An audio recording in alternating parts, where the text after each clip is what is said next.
जय राम जी की। श्री वाल्मीकि रामायण सुंदरकांड चौथा सर्ग। हनुमान जी का लंकापुरी एवं रावण के अंतःपुर में प्रवेश। इच्छानुसार रूप धारण करने वाली श्रेष्ठ राक्षसी लंकापुरी को अपने पराक्रम से परास्त करके महातेजस्वी, महाबली, महान सत्वशाली बानर शिरोमणि कपिकुंजर हनुमान बिना दरवाजे के ही रात में चाहर दीवारी फांद गए और लंका के भीतर घुस गए। जय राम जी की। कपिराज सुग्रीव का हित करने वाले हनुमान जी ने इस तरह लंकापुरी में प्रवेश करके मानो शत्रुओं के सिर पर अपना बायां पैर रख दिया।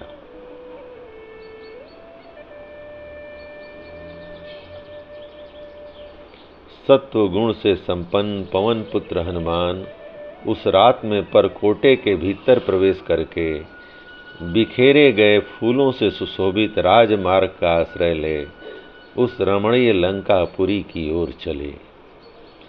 जैसे आकाश श्वेत बादलों से सुशोभित होता है, उसी प्रकार वह रमणीपुरी अपने श्वेत मेघ सदृश गृहों से उत्तम शोभा पा रही थी। वे गृह अट्टहास जनित उत्कृष्ट शब्दों तथा वाद्य घोषों से मुखरित थे। उनमें वज्रों तथा अंकुशों के चित्र अंकित थे और हीरों के बने हुए झरोखे उनकी शोभा बढ़ाते थे। उस समय लंका श्वेत बादलों के समान सुंदर एवं विचित्र राक्षस गृहों से प्रकाशित हो रही थी।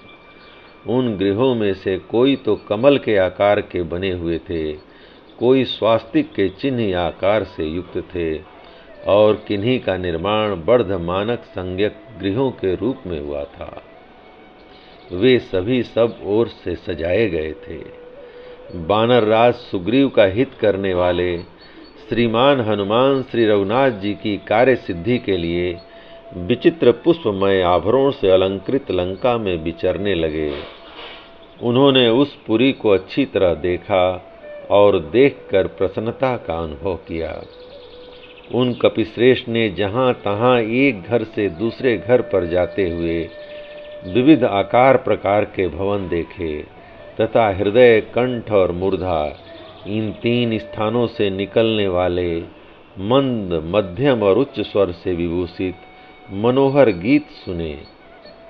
उन्होंने स्वर्गीय अप्सराओं के समान सुंदरी तथा काम वेदना से पीड़ित कामनियों की करधनी और पायजेबों की झनकार सुनी।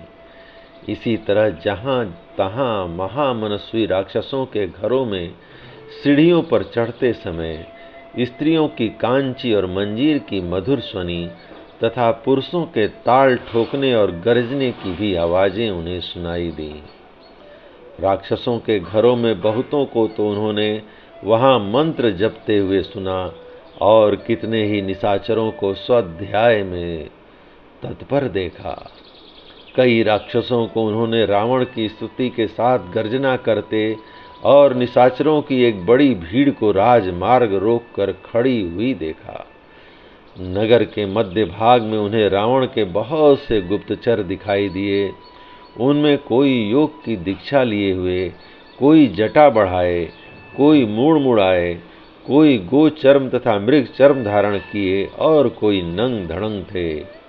कोई मुट्ठी भर कुशों को ही अस्त्र रूप से धारण किए हुए थे। किन्हीं का अग्निकुंड ही आयुध था, किन्हीं के हाथ में कूट या मड्डुर था, कोई डंडे को ही हथियार के रूप में लिए हुए थे। किन्हीं की एक ही आंख थी तो किन्हीं के रूप बहुरंगे थे। कितनों के पेट और स्तन बहुत बड़े थे, कोई बड़े विकराल थे, किन्हीं के मुंह टेढ़े मेढ़े थे, कोई विकट थे तो कोई बौने। किन्हीं के पास धनुष, खड्ग, शतघ्नि और मूसल रूप आयुध थे, किन्हीं के हाथों में उत्तम पारिह विद्यमान थे और कोई विचित्र कवचों से प्रकाशित हो रहे थे। कुछ निशाचर न तो अधिक मोटे थे न अधिक दुर्बल, कोई बड़े कुरूप थे, कोई अनेक प्रकार के रूप धारण कर सकते थे। किन्हीं का रूप सुंदर था, कोई बड़े तेजस्वी थे, तथा किन्हीं के पास ध्वजा, पताका और अनेक प्रकार के अस्त्र शस्त्र थे। कोई शक्ति और वृक्ष रूप आयुध धारण किए देखे जाते थे, तथा किन्हीं के पास पट्टिस, वज्र, गुलेल और पास थे। महाकपि हनुमान ने उन सब को देखा।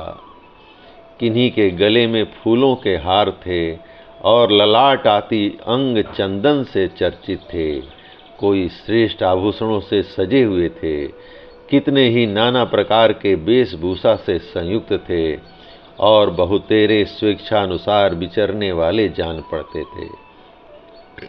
कितने ही राक्षस तीखे सूल तथा वज्र लिए हुए थे। वे सब के सब महान बल से संपन्न थे। इनके सिवा कपिवर हनुमान ने 1,00,000 रक्षक सेना को राक्षस राज रावण की आज्ञा से सावधान होकर नगर के मध्य भाग की रक्षा में संलग्न देखा। वे सारे सैनिक रावण के अंतःपुर के अग्रभाग में स्थित थे। रक्षक सेना के लिए जो विशाल भवन बना था, उसका फाटक बहुमूल्य सुवर्ण द्वारा निर्मित हुआ था। उस आरक्षा भवन को देखकर महाकपि हनुमान जी ने राक्षस राज रावण के सुप्रसिद्ध राजमहल पर दृष्टिपात किया, जो त्रिकुट पर्वत के एक शिखर पर प्रतिष्ठित था।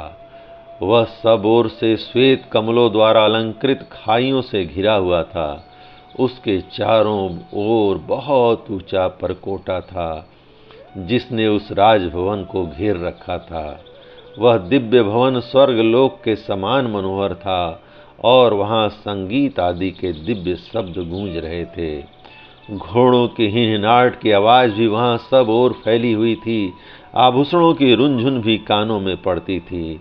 नाना प्रकार के रथ, पालकी आदि सवारी, विमान, सुंदर हाथी, घोड़े, श्वेत बादलों की घटा के समान दिखाई देने वाले 4 दांतों से युक्त सजे सजाए मतवाले हाथी तथा मदमत पशु पक्षियों के संचरण से उस राजमहल का द्वार बड़ा सुंदर दिखाई देता था।